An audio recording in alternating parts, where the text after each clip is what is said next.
My mom forced me to wear a catering uniform to my brother's engagement gala. "Serve the caviar and don't make eye contact with the rich guests," she commanded. I served 50 VIPs in dead silence. When the bride's father saw me, he dropped his glass. "Sir, why are you wearing that?" he stammered. "Tell me this is some silly joke and that you aren't pulling your $3 billion funding on Monday."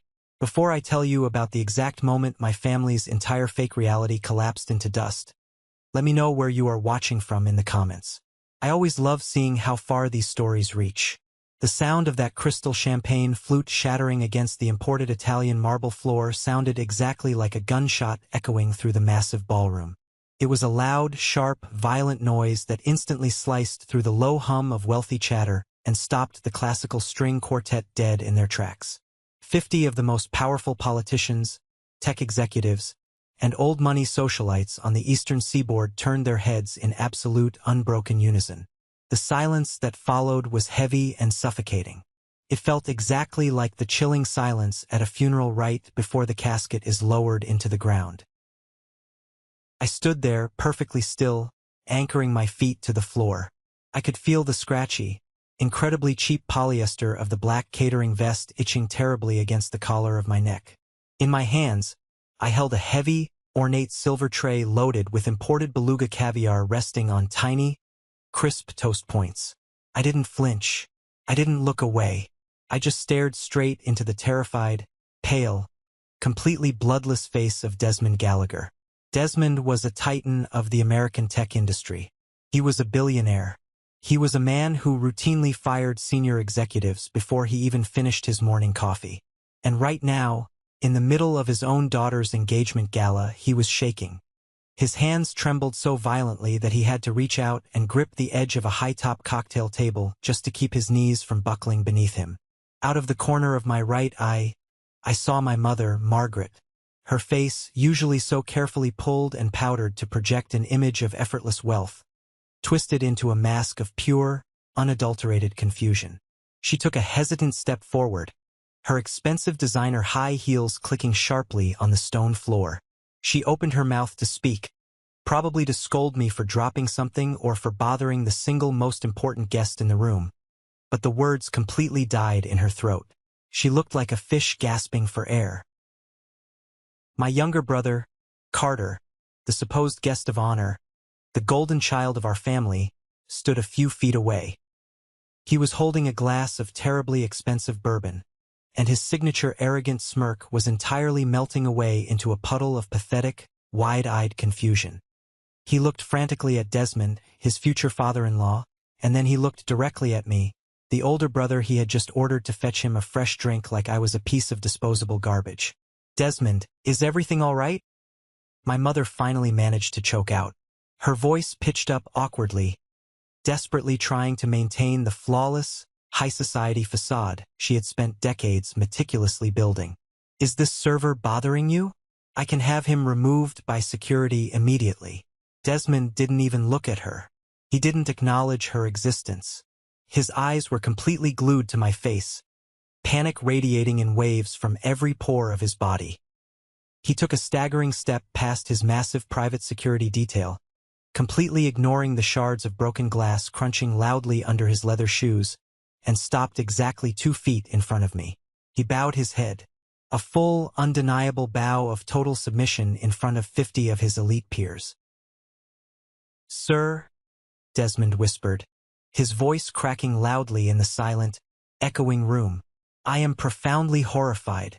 Why is the sole founder of Apex Vanguard, the man who personally holds the patents to my entire global network, serving fish eggs to my junior staff?" The collective gasp that rippled through the room was intoxicating. I watched my mother physically stumble backward into a towering floral arrangement. How did we get here? To understand the absolute absurdity of this moment, we have to rewind the clock. You know how some families have a golden child? The one who can do absolutely no wrong, the one who gets the best cuts of meat at dinner, the one who gets celebrated just for waking up in the morning? In my family, that was Carter. My mother, Margaret, practically worshipped the ground his designer sneakers walked on. She spent her entire adult life meticulously crafting a heavy, completely manufactured family narrative. In her twisted story, Carter was the flawless, handsome prince destined for greatness. I, on the other hand, was the stubborn, unmanageable disappointment who wasted his potential and embarrassed the family name. While Carter was busy taking private tennis lessons at the country club and getting fitted for tailored suits my parents could barely afford, I spent my childhood isolated in our detached, unheated garage. It was freezing in the winter and sweltering in the summer, but it was my sanctuary. I dismantled old, broken computers I found sitting on the curb on trash day. I taught myself how to code by reading dog-eared library books. I built functional servers out of scrap parts and tangled wires. My mother hated it with a burning passion. She constantly complained that it made the house look like a junkyard. She said my hands were always dirty, and my clothes always smelled like soldering iron smoke and cheap metal. My father, Richard, was essentially a ghost in his own house. He worked long, grueling hours at a mid-level insurance firm and avoided household conflict at all costs. Whenever my mother berated me, whenever she changed the lock on the garage door so I couldn't get to my equipment, he just sat in his recliner and stared blankly at his newspaper. His deafening silence was his ultimate endorsement of her cruelty. The real breaking point, the moment that fractured my relationship with my family beyond any hope of repair, happened when I was 18 years old. I had just won a prestigious regional science fair with a prototype for a highly advanced data compression algorithm. It wasn't just a ribbon. I was formally invited to an exclusive awards banquet where several prominent local tech companies were offering lucrative, entry-level internships to the winners. It was my golden ticket out of that house. I ran into the kitchen, clutching the invitation in my hands, feeling a rare, overwhelming surge of genuine pride. Margaret took one look at the piece of paper, snatched it out of my hand, and tossed it carelessly onto the kitchen counter like it was a piece of junk mail.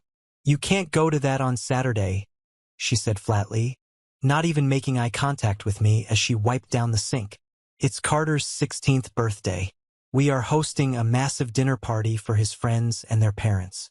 I need you to wash the cars in the driveway and help the caterers set up the folding chairs on the patio." "Mom, this is my future," I pleaded, my voice cracking with desperation. "This is an actual career opportunity. Carter is having a pool party. He doesn't need me there. Half of his friends don't even talk to me." She slammed the wet dish towel onto the marble counter. Her eyes narrowed into angry slits. "Your future? Playing with wires in the dark. Please, Elijah, stop being selfish for once in your miserable life. Carter needs this. His friends' parents are very important people in this community. You are going to stay right here and be useful." I didn't argue further. I knew it was useless. But later that night, as I sat on the stairs in the dark, I overheard them talking in the living room. I heard my mother explicitly, casually state that she had completely drained the college fund they had supposedly been setting up for both of us for over a decade. She drained every single penny of my money to buy Carter a brand new, fully loaded BMW for his 16th birthday. The money my late grandparents had left specifically for my education was gone, completely vanished, spent on a luxury vehicle for a spoiled teenager who didn't even have a driver's license yet. I felt a cold, hard knot form in the pit of my stomach. I walked into my bedroom and packed a single duffel bag. I threw in a few changes of clothes, my laptop, and a notebook filled with my coding algorithms. I walked down the stairs and into the living room. Margaret looked up from her glossy magazine, clearly annoyed by my presence disrupting her evening. "I'm leaving," I said. My voice was surprisingly steady. I didn't feel sad. I just felt empty. She let out a harsh, barking laugh that echoed in the quiet room. "And go where? To do what? You have no money. You have no degree. You think you're going to survive out there in the real world fixing broken keyboards? You will never earn a real salary, Elijah. You will always be a nobody. If you walk out that door tonight, do not expect a single dime from us ever again." I didn't yell. I didn't curse at her. I just turned around, walked out the front door into the freezing, pouring rain, and never looked back. The next 10 years of my life were a brutal, relentless, bone-crushing grind. I slept on the hard floors of tiny, cramped apartments that smelled like mildew. I worked 3 awful, minimum-wage jobs just to pay for server space and electricity. I ate cheap ramen noodles until the mere smell of the seasoning packets made my stomach violently turn. But I kept building. I took that raw data compression algorithm I had designed in that freezing garage and I kept refining it, day after day, night after night. I met my business partner, Marcus, in a dingy, fluorescent-lit diner at 2 o'clock in the morning. He was a brilliant, exhausted network engineer who saw the vision immediately. He understood the architecture I was trying to build. Together, we founded Apex Vanguard. We started small, leasing our highly secure, incredibly fast proprietary architecture to mid-level financial firms who desperately needed better data protection. Then, after 3 years of knocking on doors and facing endless rejections, we landed our first major government contract. The floodgates completely opened. We didn't just build a successful tech company.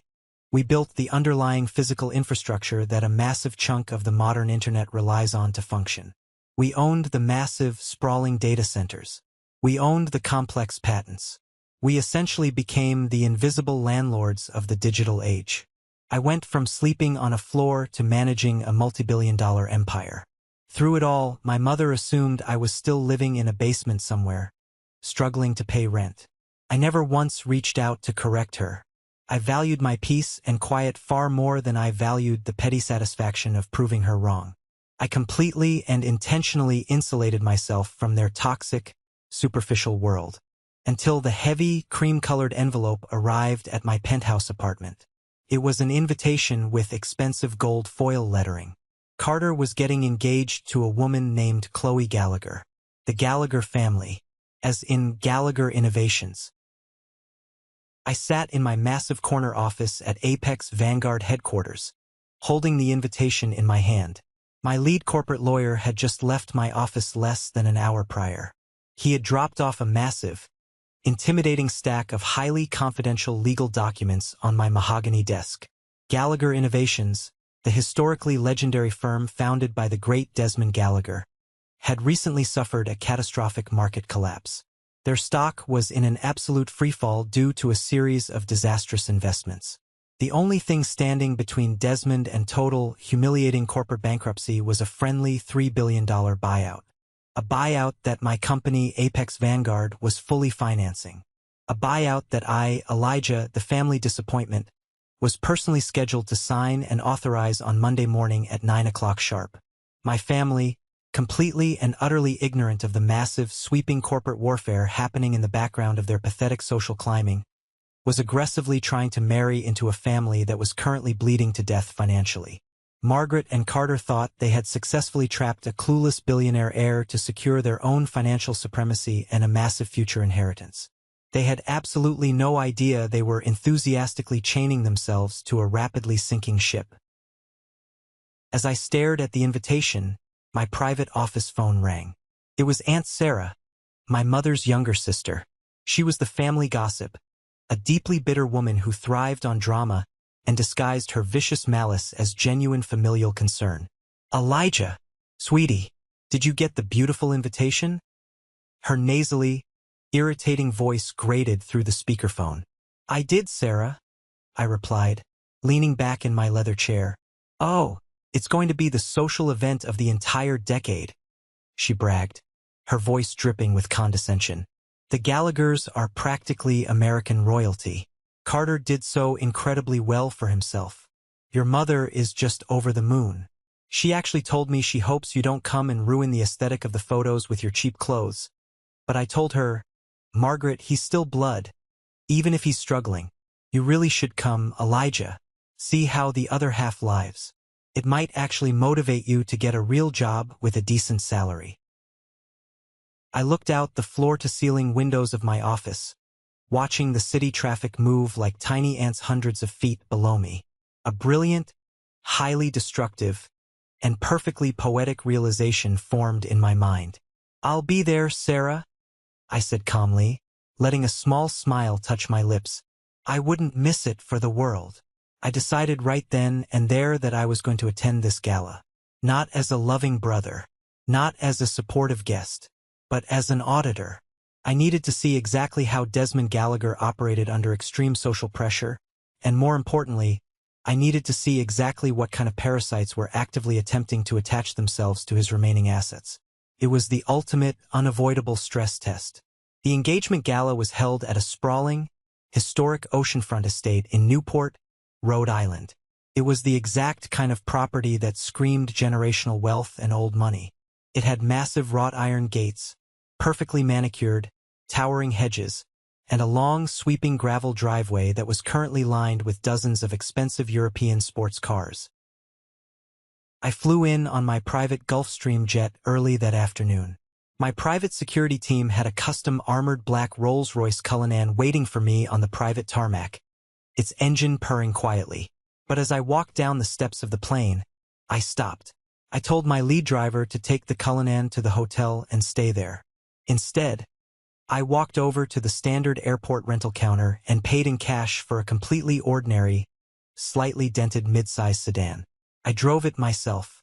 I knew exactly what would happen if I pulled up to that Newport estate in a $500,000 armored vehicle with a security detail. It would instantly trigger a massive, uncontrollable psychological meltdown from my mother. She would spend the entire night frantically trying to figure out who I rented it from or who I was trying to scam, and I needed her completely off guard. I needed her to believe the exact narrative she had written for me. I parked the cheap, dusty rental car near the very back of the sprawling lot, intentionally nestling it between a line of dirty catering vans and staff vehicles. I stepped out into the cool ocean air, adjusting the cuffs of my bespoke Italian silk suit. It was a dark, rich charcoal gray, tailored to absolute perfection, completely devoid of any flashy logos but undeniably expensive to anyone who understood quality. I pulled a long, heavy wool trench coat over it to block the sharp coastal wind, effectively hiding the suit entirely from view. I walked up the wide, sweeping stone steps and pushed through the heavy, intricately carved front doors. The grand foyer of the estate was truly breathtaking. Massive crystal chandeliers hung from the high vaulted ceilings, casting a warm, glittering glow over the imported marble floors. Highly trained waitstaff moved silently through the crowd, carrying silver trays of expensive champagne. The low, sophisticated hum of classical music mixed seamlessly with the polite chatter of the wealthy guests. I barely made it 3 steps inside the foyer before she found me. Margaret materialized out of the dense crowd like a shark that had just smelled blood in the water. She wore a shimmering, overly embellished designer gown that probably cost more than most people make in a year. Her eyes locked onto my face, and I immediately saw the flash of absolute, unadulterated panic completely take over her features. She didn't say hello. She didn't offer a hug. She closed the distance between us in 3 rapid steps, her manicured fingers shooting out and digging painfully into my bicep like a vice grip. "What in God's name are you doing here?" she hissed through a terrifyingly fake, tight-lipped smile, nodding politely to a passing couple as she dug her nails deeper into my arm. "I received an invitation, Margaret," I replied smoothly, keeping my voice perfectly level and not resisting as she violently dragged me away from the bright lights of the main entrance. She pulled me down a long, dimly lit, carpeted hallway away from the main party and violently shoved me into a vacant cloakroom. It was a dark, cramped space filled with hundreds of expensive winter coats, smelling strongly of mothballs and heavy, expensive perfume.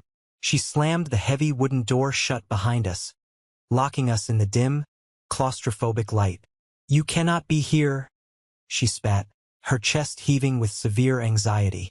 "Preston's family controls half of the global communications infrastructure. The governor of the state is currently drinking champagne in the back garden. We cannot have your embarrassing poverty and your pathetic, dead-end IT support job ruining the program this evening." I stood there in the shadows, looking down at her. She hadn't changed even a fraction of an inch in 10 years. She still possessed the exact same frantic, desperate obsession with status, the exact same vicious, calculated cruelty toward anyone who didn't serve her immediate narrative. She aggressively dug into a clear plastic laundry bag sitting on a folding chair in the corner of the room. She violently pulled out a cheap, stiff, incredibly ugly black polyester catering vest and a generic, poorly stitched white button-down shirt. She shoved them directly into my chest. "Put this uniform on right now," she commanded, her voice shaking with barely contained rage. "If you absolutely insist on being in this house tonight, you are going to make yourself useful. Keep your head down. Serve the appetizers. Do not speak to anyone. If Desmond Gallagher's wife or any of his executives ask who you are simply hired help from the catering agency. I will not let you destroy your brother's future just by existing in the same room. Do you understand me?" I looked down at the scratchy, horrible fabric resting against my hands. I thought about the $3 billion acquisition contract currently sitting securely on my desk back home. I thought about Desmond Gallagher, a man known for his ruthlessness, currently sweating through his tuxedo, desperately waiting for my signature to save his life's work.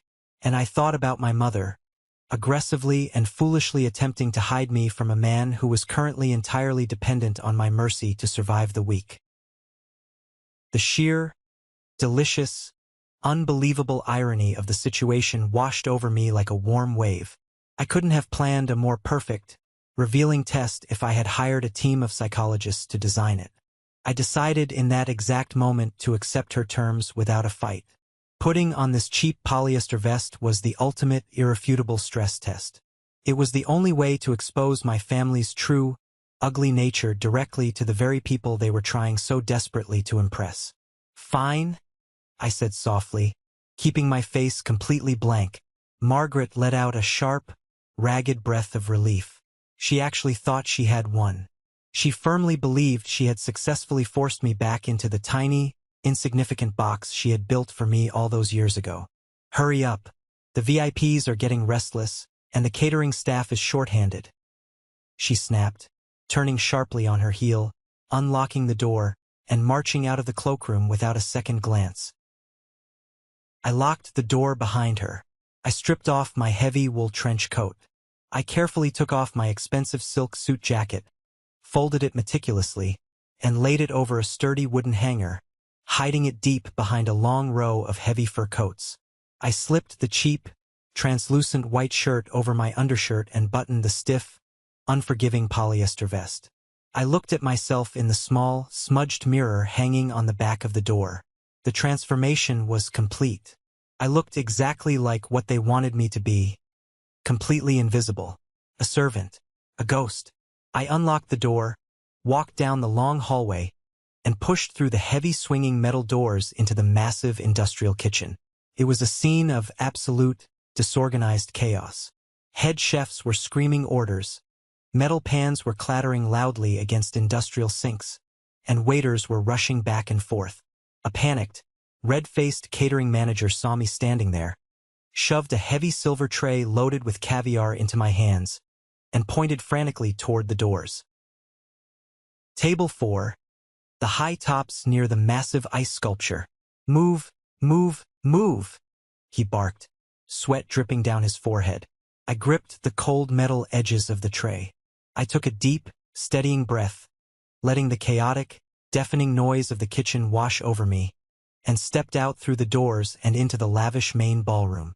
The game had officially begun, and nobody in the room knew they were playing. The ballroom was an absolute, blinding spectacle of extreme, unchecked wealth. Towering, extravagant floral centerpieces dominated every single table in the room. Brilliant crystal lighting cast long, dramatic shadows across the marble floors. I spent the next 90 minutes circulating through the dense crowd in absolute, disciplined dead silence. It was deeply fascinating to experience the world from this specific perspective. When you wear the cheap uniform of the working class in a room packed full of arrogant billionaires and politicians, you become completely invisible. You lose your humanity in their eyes. You are simply a piece of moving furniture that dispenses expensive snacks. I walked past tight groups of powerful executives actively discussing hostile takeovers, impending corporate lawsuits, and massive layoffs. I overheard a prominent state politician aggressively arguing with his lawyer on his cell phone about a messy, highly publicized divorce, and a bitter custody battle. Nobody lowered their voice when I approached with the tray. Nobody stopped their sensitive conversations. They looked right through me like I was made of glass. I slowly navigated my way toward the grand, sweeping staircase. My brother, Carter, stood at the very center of a large, boisterous group of wealthy friends. He was radiating the unearned, obnoxious arrogance of a man entirely comfortable spending money he did not actually earn. He was holding court, loudly boasting about his upcoming month-long honeymoon in Monaco and a massive, fabricated promotion he claimed to have just secured at a top-tier venture capital firm. I knew for an absolute fact he hadn't worked a real, honest day in his entire life.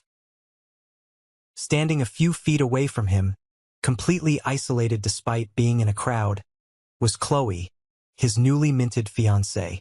She wore a custom, incredibly intricate couture gown that looked heavy, stiff, and deeply restrictive. While Carter laughed loudly, throwing his head back and commanding attention, Chloe looked utterly miserable. She stared down at the massive, gaudy diamond ring on her finger with an expression of profound, soul-crushing exhaustion.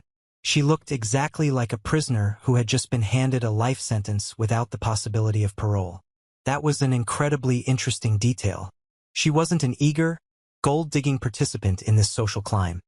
She was a helpless bargaining chip her father was utilizing to secure an alliance and project an image of stability. Across the sprawling room, standing casually near the main mahogany bar, I locked eyes with Marcus, my chief operating officer, my closest friend. He was wearing a stunning, custom-tailored tuxedo, holding a glass of expensive scotch, effortlessly blending in with the elite guests. I had specifically invited him to come observe the evening. When he saw me carrying the heavy silver tray while wearing the cheap polyester vest, his eyes widened slightly in surprise, and then a slow, knowing smirk played at the corners of his mouth. He subtly raised his crystal glass to me, silently acknowledging the brilliant, devastating trap I was currently setting. I continued my slow rounds. I walked directly past Carter's table. As I moved by, Carter actually raised his hand and snapped his fingers aggressively, directly at my face. The sharp, demanding snap, snap, sound cut cleanly through the ambient noise of the string quartet. He pointed a manicured finger to an empty, lipstick-stained cocktail glass sitting on a high-top table. "Clear this trash away, staff, and bring me another double bourbon," Carter demanded, his voice dripping with entitlement. He didn't even look up at my face. He looked directly at my chest, right where a plastic name tag would normally be pinned. Julian, a loudmouthed, obnoxious tech bro friend of Carter's, laughed loudly. "Make sure you don't water it down this time, pal. We actually tip well here if you do your job right." I stopped dead in my tracks. My jaw tightened so hard my teeth ached. I could feel Margaret watching the entire humiliating interaction from across the room. She shot me a terrifying, wide-eyed glare, silently and aggressively commanding me to obey him without a single second of hesitation. I didn't say a word. I smoothly picked up his dirty glass, placed it carefully onto my silver tray, and walked back toward the kitchen doors. I wasn't bothered by his profound disrespect. I was simply gathering vital data. I was patiently counting down the minutes until the architect of the Gallagher dynasty finally walked through the front doors. The heavy mahogany doors of the main ballroom swung open violently, precisely at 8:15 p.m. The underlying ambient noise of the party immediately died down to a hushed whisper. The string quartet stopped playing mid-note. Desmond Gallagher finally stepped into the room. He commanded total, undeniable authority. He was surrounded by a tight, protective cluster of his senior executive team and two massive, highly trained private security contractors. But despite the imposing, intimidating entourage, Desmond looked incredibly, deeply exhausted. His sharp, usually handsome features were heavily weighed down by the intense, crushing stress of his rapidly failing company. His skin was pale, almost gray. He carried the heavy, undeniable aura of a man walking slowly to his own execution. Margaret instantly abandoned her conversation with the governor's wife.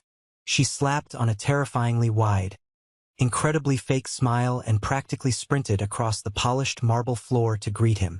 She grabbed my father, Richard, by the arm, violently dragging him along behind her like a prop. Carter quickly puffed out his chest, stepping forward confidently to shake his future father-in-law's hand, loudly and obnoxiously welcoming him to the celebration. I stood completely still near a towering ice sculpture of a swan, holding my tray of caviar, watching the sickening, pathetic display of sycophantic groveling unfold. Margaret was practically vibrating with desperate, nervous excitement. She talked rapidly at Desmond, endlessly and inappropriately complimenting his massive real estate holdings, aggressively attempting to solidify her new, fragile position among the ultra-elite. Desmond offered her a polite, entirely hollow nod. He accepted a crystal flute of champagne from a passing waiter without looking at him. His dark eyes scanned the massive room with the distinct, undeniable impatience of a man who possessed far more important, life-altering things to worry about than a suburban engagement gala. He looked like he wanted to be anywhere else on planet Earth. This was the exact moment. The stress test was finally ready to be concluded. I tightly gripped the cold metal edges of my silver tray. I stepped away from the melting ice sculpture. I navigated smoothly and deliberately through the dense crowd of wealthy, powerful guests. I didn't skirt the edges of the room like a lowly server is trained to do. I walked directly into the dead center of the floor, cutting a perfectly straight, undeniable line toward the Gallagher family. Margaret caught sight of my approach out of the corner of her eye. Her eyes widened in sheer, unadulterated panic. The fake smile strained so hard on her face I thought her skin might tear. She subtly gritted her teeth, violently shaking her head back and forth, trying to silently and desperately order me back to the kitchen. She was terrified that the hired help was about to embarrass her and interrupt her crucial, life-changing introduction. I ignored her completely. I stopped exactly 3 feet in front of the billionaire tech mogul. I lowered the silver tray slightly, squared my shoulders, stood up to my full height, and offered him a steady, unblinking stare. "Would you care for an appetizer, Mr. Gallagher?" I asked. My voice was calm, deep, and it cut cleanly through the nervous chatter of the surrounding executives. Desmond glanced down at the tray, visibly annoyed by the sudden interruption. He opened his mouth, likely to rudely dismiss me. Then, his eyes traveled up the cheap black polyester catering vest, past the poorly stitched white collar, and finally locked directly onto my face. The reaction was instantaneous, and it was catastrophic. Desmond Gallagher's entire body went completely rigid, as if a massive, invisible electrical current had just surged directly up his spine. The polite, hollow expression he had been wearing all evening vanished, replaced instantly by a look of sheer, unadulterated terror. The blood completely drained from his face, leaving his skin the color of dirty ash. His jaw dropped slightly, the muscles in his cheek twitching uncontrollably. His fingers completely lost their grip. The crystal champagne flute slipped from his hand, plunging toward the ground and shattering violently against the hard, imported marble floor, sending a spray of expensive alcohol and broken glass directly across my mother's designer shoes. The sharp, explosive sound of the breaking glass caused the entire ballroom to fall into absolute, suffocating silence. It was the kind of heavy, oppressive silence you only ever experience at a funeral right before the casket is lowered into the ground. The string quartet stopped playing instantly, the cellist literally freezing with his bow suspended in the air. 50 of the most powerful politicians, tech executives, and old-money socialites turned their heads in absolute unison to watch the scene unfold. Liam, Desmond's massive lead security contractor, instantly took a step forward. His hand reached up to the earpiece hidden in his collar, his eyes scanning me for a weapon, preparing to neutralize whatever threat had just caused his billionaire boss to drop his drink. Desmond threw his hand out violently, palm flat, physically blocking his own security guard from moving another inch. "Do not touch him," Desmond commanded, his voice shaking. Desmond completely ignored the puddle of champagne soaking into his tailored trousers. He violently shoved past his own security detail, stepped directly into the small space between me and the melting ice sculpture, and bowed his head. It was not a polite high society nod. It was a deep, undeniable display of absolute, terrifying submission in front of half the state's elite. "Sir," Desmond stammered, his voice trembling with genuine, unfiltered dread as he looked at the cheap, scratchy catering uniform covering my shoulders. "I am profoundly horrified. I do not understand what is happening here." Out of the corner of my eye, I saw my mother let out a high-pitched, incredibly violent gasp of absolute terror. She physically stumbled backward, her hip crashing hard into a high-top cocktail table. The table wobbled, spilling a martini onto the floor. Her brain completely and utterly failed to process the words leaving the billionaire's mouth. Desmond did not even look at her. He kept his eyes locked firmly on mine, pure panic radiating from him. "Sir," Desmond continued, his voice rising in volume, echoing off the high, vaulted ceiling so every single person in the room could hear him. "Why is the sole founder and CEO of Apex Vanguard, the man who personally holds the proprietary patents to my entire global network, and the billionaire who is exclusively financing the $3 billion acquisition of my firm on Monday morning, currently serving fish eggs to my junior staff?" A collective, massive gasp ripped through the crowd of VIP guests. The whispers started immediately, buzzing like a hive of angry hornets. My mother's face twisted into a mask of pure, paralyzing horror. Her meticulously maintained, decades-long facade of superiority shattered into a million irreparable pieces in a fraction of a second. She stared at me, the son she had spent her entire life hiding, belittling, and mocking, as if I had just grown a second head. "Mr. Gallagher," my mother choked out. She took a frantic step forward, inserting herself into the space. Her voice was desperate, shrill, and completely devoid of its usual arrogant confidence. "Mr. Gallagher, please, you must be mistaken. You are confused by the lighting. This is Elijah. He is my son. He is a nobody. He fixes computers in a basement. He is just helping out the catering staff tonight because he needs the extra money. He is not a CEO. He is not a billionaire." Desmond slowly turned his head to look at my mother. The sheer, overwhelming disgust on his face was a magnificent thing to witness. He looked at her like she was a piece of rotting garbage that had somehow washed up onto his pristine beach. "Shut your mouth," Desmond ordered. He didn't yell. His voice was low, lethal, and dripping with venom. "Do not speak to me again, you spectacular idiot. The man holding that silver tray literally owns the physical servers that process every single financial transaction your family relies on.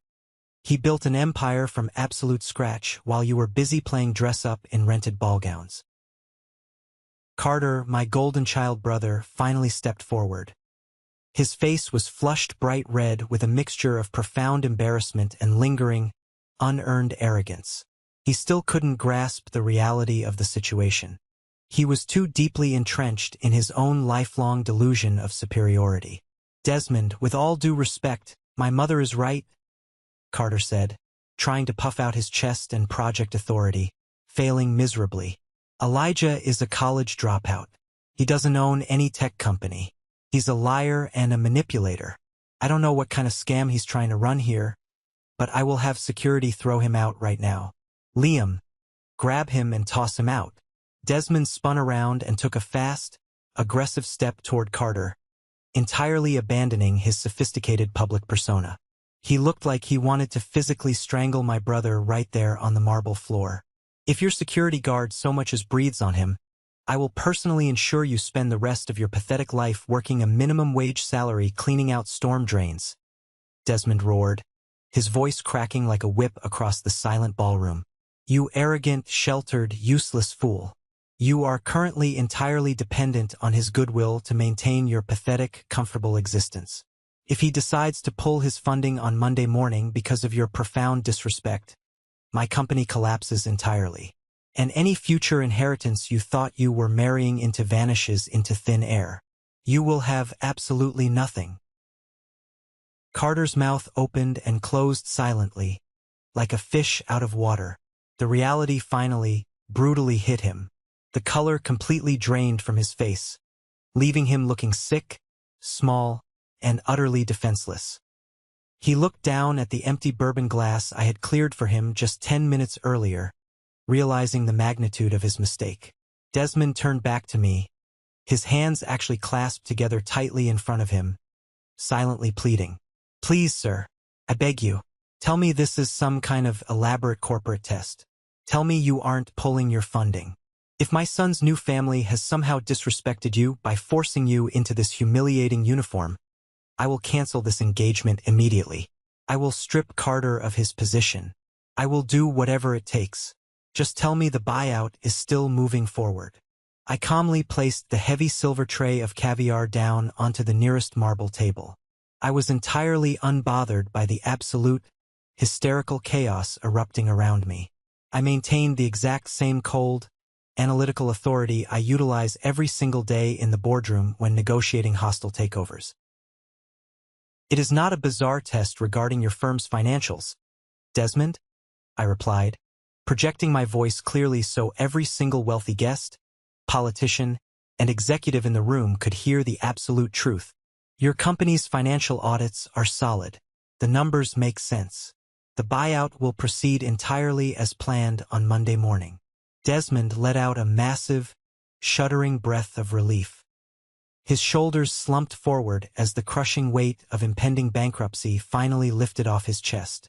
He closed his eyes for a brief second, thanking whatever God he prayed to. "However," I continued, my voice hardening, cutting through the silence like a finely sharpened blade, "this was a highly necessary stress test regarding the specific people attempting to legally attach themselves to your family and your legacy." I turned my head and locked eyes with my mother. She was physically shaking now, her hands pressed tightly against her mouth, tears of absolute, profound humiliation welling up in her eyes and ruining her expensive makeup. My mother and my brother forced me into this polyester uniform the second I walked through the front door of this estate, I stated loudly, watching the elite guests exchange shocked, disgusted whispers. "They ordered me to avoid eye contact with your guests because they were deeply, pathetically terrified that my existence would expose their true origins. They value human beings entirely based on perceived social utility, external wealth, and the brand of the clothes they wear." I stepped closer to Margaret, looking down at her trembling frame. The height difference felt massive in that moment. "When I left your house at 18 to build servers in a rented garage, you explicitly told me I would be a failure. You completely cut me out of your lives, assuming I was useless because I could not advance your superficial social standing.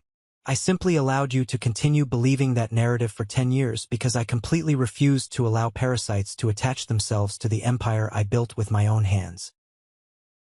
The ballroom remained frozen in that suffocating, heavy silence. The guests, people who thrived on corporate ruthlessness and vicious social gossip, were absolutely mesmerized by the ultimate high society disaster unfolding in real time right in front of their eyes. Nobody even reached for their phones. They were too captivated by the sheer destruction taking place. I turned my attention directly to Margaret, who was currently weeping openly into her manicured hands. She was completely and utterly destroyed by the sudden, violent realization that she had spent the last decade aggressively alienating the single most powerful billionaire in the room, all while trying to impress people who now looked at her with blatant, unconcealed disgust. "You demanded I make myself useful tonight, Margaret," I noted, my tone entirely devoid of anger, sadness, or vindictiveness.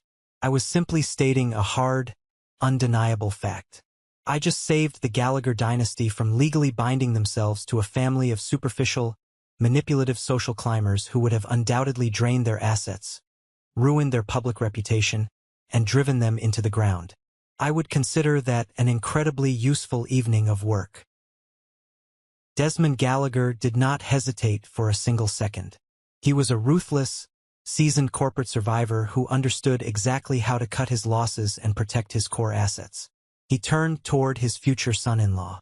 His expression was hard, cold, and entirely unforgiving. "Take that ring off her finger right now," Desmond ordered, pointing a shaking, angry finger directly at Carter. Carter stumbled backward, his eyes wide with sheer panic. He reached out toward Desmond, his hands pleading.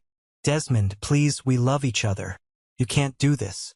The invitations are out. The press knows. The deposits are paid. This engagement is completely and permanently terminated," Desmond barked, stepping closer to Carter, forcing the younger man to cower backward into a waiter. "You are not marrying into my family. I absolutely refuse to legally attach my hard-earned legacy to individuals who are dumb enough and cruel enough to hand a catering tray to the man who owns the entire underlying infrastructure of our industry. If you argue with me, I will have my lawyers freeze every joint account associated with this wedding tonight, and I will personally ensure you are blacklisted from every venture capital firm on the East Coast. Do you understand me?" Carter, entirely lacking a spine, any moral compass, or any genuine loyalty to the woman he claimed to love, immediately caved under the intense pressure.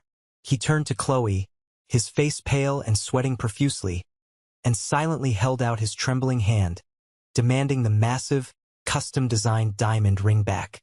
This was the exact moment that truly exposed the rotten core of the arrangement. Chloe did not burst into hysterical tears. She did not beg Carter to reconsider. She did not profess her undying love or try to save the relationship. Instead, a look of profound, undeniable relief washed over Chloe's face. The heavy, restrictive tension she had been carrying all night completely vanished from her shoulders. She reached down, easily slid the massive diamond off her finger, and dropped it unceremoniously into Carter's shaking palm. It made a small clinking sound as it hit his skin. She didn't say a single word to him. She didn't even look at him. She just turned around, picked up the long train of her heavy couture gown, and walked away from him, disappearing into the crowd of guests without looking back once. It was the most dignified, satisfying exit I had ever witnessed. Carter stood there alone in the center of the room, holding the ring, looking completely pathetic and entirely abandoned by everyone. I reached up to the collar of the cheap, scratchy black polyester catering vest. I unbuttoned it slowly, deliberately, making sure every single person in the room watched me do it. I pulled it off my shoulders, exposing the crisp, incredibly expensive white dress shirt underneath. I dropped the cheap vest directly onto the marble floor, letting it land right in front of Margaret's expensive, trembling designer shoes. "Do not attempt to contact my corporate offices," I instructed my mother, offering her one final, completely detached look. I didn't feel hatred toward her anymore. I just felt an overwhelming sense of nothingness. "Do not show up at my security gates. Do not call my phone. You successfully removed the embarrassment from your social circle tonight. You will never have to worry about looking at me again." I turned my back on my family. I did not wait for an apology, because I knew they were entirely incapable of giving a genuine one. I walked slowly and purposefully across the silent ballroom. The sea of wealthy guests, prominent politicians, and powerful executives immediately parted for me, stepping back to clear a wide, respectful path. Their eyes were wide with a mixture of shock, profound respect, and deep intimidation. I walked out of the massive mahogany doors, past the towering floral arrangements in the grand foyer, and exited through the heavy iron front doors into the crisp, cool ocean air. The valet rushed frantically to bring me my cheap rental car, practically tripping over himself. I tipped him $100 bill, got into the driver's seat, and drove out of the massive iron gates, leaving the burning wreckage of my family's social ambitions far behind me in the rearview mirror. Monday morning arrived with crisp, highly efficient clarity. The contrast between the chaotic, emotionally charged, toxic atmosphere of the Newport estate and the sleek, silent power of the Apex Vanguard headquarters was absolutely staggering. I sat at the head of a massive, custom-built mahogany conference table in my glass-walled boardroom on the 50th floor. The city skyline stretched out beneath us in every direction, a sprawling grid of commerce and industry that relied heavily on the servers my company maintained. I was wearing a new, perfectly tailored midnight blue suit. My legal team, a row of sharp, highly paid professionals, sat to my left, carefully organizing the final acquisition documents. Desmond Gallagher sat directly across from me. He looked like a completely different man than the terrified, sweating father I had seen dropping a glass on Saturday night. He looked rested, sharp, and deeply respectful. He was immensely grateful for the massive capital injection that was about to save his life's work, and he was entirely aware of exactly who held the absolute authority in the room. He picked up a heavy gold fountain pen and signed his name at the bottom of the final contract, legally and permanently absorbing Gallagher Innovations into the Apex Vanguard conglomerate. The ink dried, sealing the fate of his company and securing his legacy. "Elijah," Desmond said smoothly, sliding the heavy leather binder across the polished table toward me. "I want to formally apologize again for the absolute circus at the estate this weekend. I had absolutely no idea the kind of people I was dealing with. My vetting process clearly failed." "It's handled, Desmond," I replied, signing my own name with quick, precise strokes. "Business is business. We simply excised the bad debt before it could infect the ledger." And the bad debt had indeed been fully excised. Over the next few weeks, the true, devastating aftermath of Saturday night's disastrous gala trickled back to me through the highly efficient corporate grapevine and a few well-placed private investigators I kept on retainer. My mother's meticulously constructed world completely collapsed, falling apart faster and harder than I could have ever predicted. It turned out that Margaret had not just spent her regular savings on that extravagant engagement party. Desperate to project an image of limitless, generational wealth to the Gallagher family, she had secretly taken out a massive, highly predatory second mortgage on their family home to fund the entire event. She paid for the imported caviar, the towering floral centerpieces, the classical string quartet, the expensive lighting rentals, and the designer clothes entirely on borrowed money. She firmly believed that Carter marrying into a billionaire family would easily cover the massive debt once they had access to his new wealth. When Desmond officially canceled the engagement and publicly blacklisted Carter from his social circles, the creditors immediately came knocking. The bank initiated foreclosure proceedings within the month. My father, Richard, the man who had spent his entire life silently hiding behind his newspaper and avoiding any form of conflict, finally snapped. When he discovered the secret second mortgage and the terrifying mountain of hidden debt Margaret had accumulated just to fuel her fragile ego, he exploded. The massive argument echoed through their entire neighborhood. He packed his bags that same night, moved into a cheap motel near the highway, and immediately filed for a messy, highly contentious divorce. He hired a ruthless lawyer, determined to protect his meager remaining pension from Margaret's catastrophic financial ruin. The resulting legal battle over custody of their remaining assets was brutal and completely drained whatever small funds they had left. They lost the house, the grand, suburban home Margaret had treated like a castle. The very place she had locked me out of the garage was auctioned off to the highest bidder by the bank to satisfy the debt. Carter, the golden child who had never worked a hard day in his life, found himself completely cut off from his mother's enabling and his father's wallet.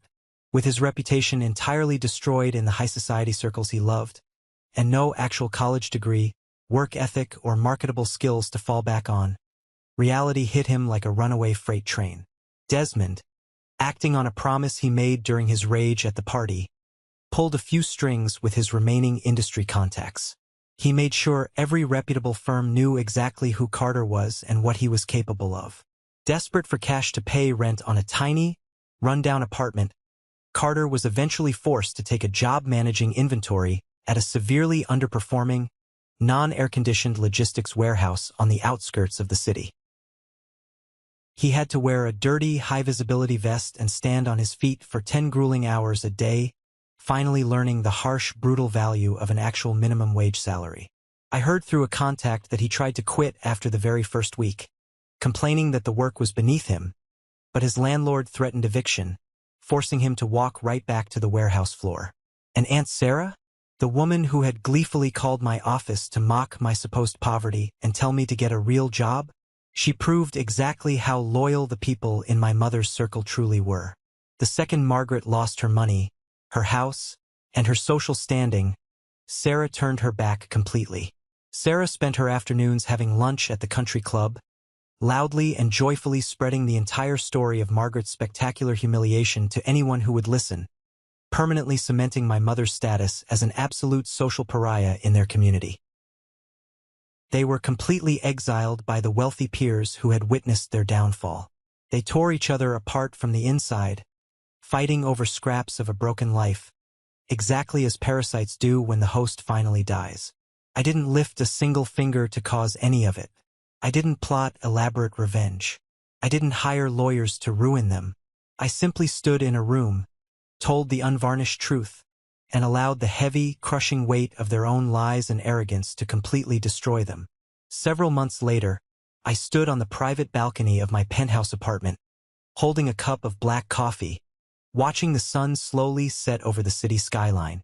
The glass and steel buildings caught the fading light, turning the entire city into a glowing grid of gold and deep orange. I felt a profound, deeply settled sense of peace. The kind of total peace you only achieve when you finally, completely let go of a heavy burden you didn't even realize you had been carrying for a decade. For years, even while I was building Apex Vanguard, even while I was securing massive government contracts and watching my bank accounts grow into the billions, a small, injured part of my mind still cared about what my family thought of me. A small piece of that isolated teenager in the freezing garage still desperately wanted his mother to look at his achievements and finally admit that she was wrong. I wanted the validation, but standing in that lavish Newport ballroom, wearing a cheap, scratchy polyester catering vest and holding a tray of fish eggs, I finally understood the fundamental truth about power, respect, and self-worth. True power does not require a tailored bespoke suit. It does not require a flashy European sports car parked in the driveway. It does not require a formal, impressive introduction to a room full of arrogant strangers. And it certainly does not require the conditional, deeply flawed validation of a family who only loves you when you serve their personal agenda. True power simply requires the unwavering, absolute confidence to stand completely still in a room full of loud, arrogant people wearing a cheap uniform, feeling completely secure in the undeniable knowledge that you entirely own the ground they are standing on. I built an empire precisely because I learned very early in life that relying on the conditional affection of superficial people is a guaranteed, fast-tracked path to total ruin. My mother, my brother, and my father built their entire lives on a foundation of sand, relying on lies, appearances, and the money of others to keep them afloat. The second a real storm rolled in, the second they faced a real stress test, their foundation washed away, leaving them with absolutely nothing. I built my foundation on stone. I built it in the dark, in the cold, with dirty hands and countless sleepless nights. And because of that, no one can ever take it away from me. Not a demanding mother, not an arrogant brother, and not a room full of billionaires. I don't hate them anymore. Hatred requires a massive amount of energy, and I refuse to spend another ounce of my energy on people who belong firmly in my past. I just don't care. I am entirely free. Thank you for sticking around and listening to my story. It wasn't an easy one to tell, and opening up about family betrayal is always difficult, but putting it out there feels like the final step in closing this chapter of my life. I hope this resonated with you in some way. Have you ever found yourself in a similar situation? Have you ever had to walk away from people who were supposed to support you, just to protect your own peace and build your own life? Tell me about it down below in the comments. I read as many of them as I can. If you made it all the way to this exact moment, I have a small request. Comment the letter W down below. W stands for winner.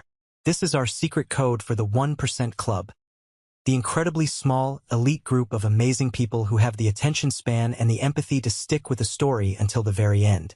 When I see that W, I know exactly who the real ones are in my community. Please hit that like button if this story brought you some value today, and make sure to follow and subscribe so we can keep sharing these journeys together. Stay strong, keep building